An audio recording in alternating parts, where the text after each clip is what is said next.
Hello, my name is Edgar Medina, and today I will present the paper Context-Based Interpretable Spatio-Temporal Graph Convolutional Network for Human Motion Forecasting. I'm a member of the Research and Development team from Quality Minds. First of all, I will start with the introduction and methodology, later I will follow the results section, and finally I will close my presentation with conclusions and acknowledgement. Here to give an intuition about the problem, given an input sequence of 400 milliseconds, we predict an output sequence of 1000 milliseconds. In this scenario, this is a walking motion class in which the green color represents the ground truth and the red color represents the model prediction. More formally, X belongs to the tensor space T times J times D, where T and J represent the number of frames and joints from the sequence, and D parameterize each body joint dimension for angles or 3D coordinates. In our case, of course, we use 3D coordinates.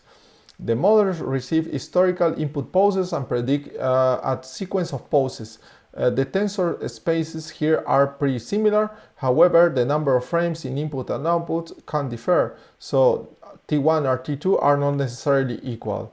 Finally, the representation of the adjacency matrix. This is given by A that belongs to the tensor space P times P, where P is the node representation, and in this case it could be spatial or temporal domains.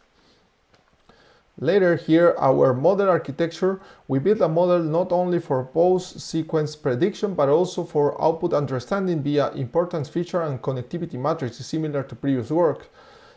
Here we give a brief introduction of our model, however, for further details we refer the audience to our paper.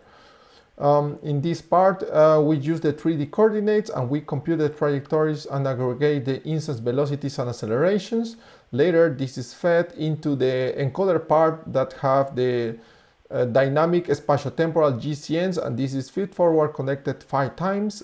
Later, it is connected to the decoder part that have a modified version of the TCN, and the post-processing section contains the context network that have the displacements at the output, and this is summed to the last input pose to generate the motion prediction, or our output in this case. More detailed for our components, so the dynamic spatio-temporal GCNs can be split in two sections, one for spatial and the other for the temporal domains. The adjacency matrices here are computed by the dynamic adjacency encoder, and this is a sample specific output. So this is interesting since one specific input can generate different adjacency matrices here, and also the GCN is computed in a traditional way. So the output of these blocks are computed now with the output of the gating network, that it generates two different weighting vectors that behaves similar to previous approaches. However, we compress these on outputs and have a next block for the next CIST-GCN. Later, the context network is located in the output part of the post-processing section, and the most important feature here is that we have two vectors, one for spatial domain and the other for the temporal domain, and this can be used for the interpretability part. Finally, the Atrois pyramid temporal convolutional network, it's important, and it's also inspired in DeepLab version 3 architecture that use different dilation rates and an average pool and resize. All of them are concatenated and compressed to have the same output shape as the input shape. As explained before, we use an overall of 10 input dimensions, 3 for joint positions, 6 for joint instant velocities and accelerations in X, Y, and Z, and one L2 norm vector of the instance velocities. We also argue that our results generate feature maps that can be used to observe and figure out unexpected behavior in out of the distribution data. So the results here, we achieved superior performance in 6 out of 15 actions on human 3.6M benchmark. The table is completed in our paper, however here we presented an overview of the comparison summary on the average MPJP. So as we can see, our models surpass all previous approaches. However, the number of parameters is a bit higher than motion mixer, but comparable to previous approaches. And we have much higher number of flops, but this is because of we use a lot of multiplications and additions to obtain the interpretability part of our model.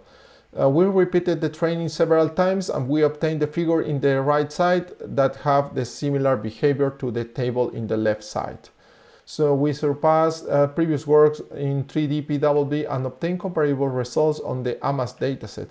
So as we can see, just motion mixer obtained better results in some time steps. However, for long-term prediction, M32 model architecture obtained better performance than previous state of the art.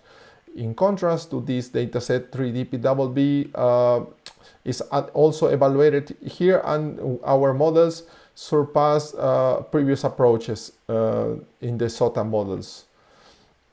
So here we achieved also superior performance in 12 out of 16 actions in extreme post-interaction dataset. So this dataset is composed by 2 subjects that are performing dancing actions. They have 2 different experiment settings, and one is common action split, in which our model surpassed all previous approaches. However, ExPI obtained comparable results and is better for long-term prediction. In contrast, for the next setting, the unseen action split, our models obtained the best performance and surpassed previous approaches.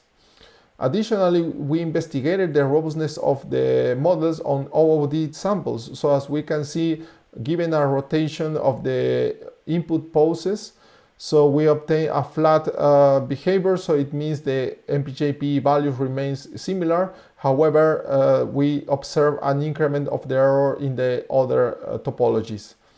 In the same manner, we apply the noise adversarial attack in the right side, but we observe that motion mixer is slightly better than our architecture CIST-GCN. Here we present some qualitative results. The top part shows the prediction and the ground truth, and the bottom part shows the angle displacements, and we use this displacement variation using the first frames as a reference. So as we can see in walking class, for example, we see this cyclic movements, and in other cases we observe just quiet or not much movement in some scenarios like smoking or eating, for example. This is useful when we want to analyze the interpretability part. For example, we observe larger values in the spatial adjacency matrices when we see the left foot that is moving before the right foot, but we observe the opposite behavior when the right foot is moving before the left foot. So this is also interesting to see that the temporal adjacency matrices change depending on the pattern of the movement we have. The other matrices are also changing depending on the situation that we have, and more results are in the supplementary materials.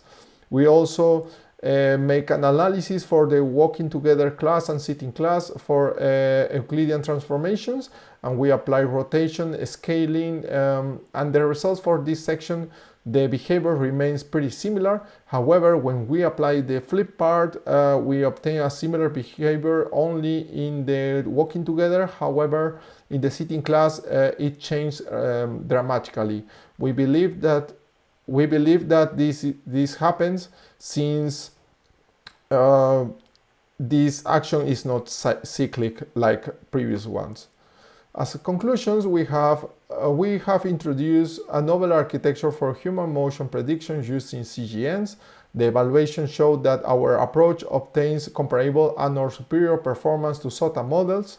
As observed, our model is a robust approach not only for motion prediction, but also for achieving a certain interpretability level.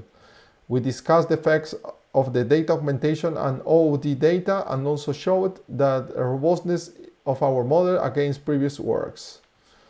As an acknowledgement, this research is funded by the German Federal Minister for Economy Affairs and Climate Action within the project Attention Artificial Intelligence for Real-Time Injury Prediction. Thanks.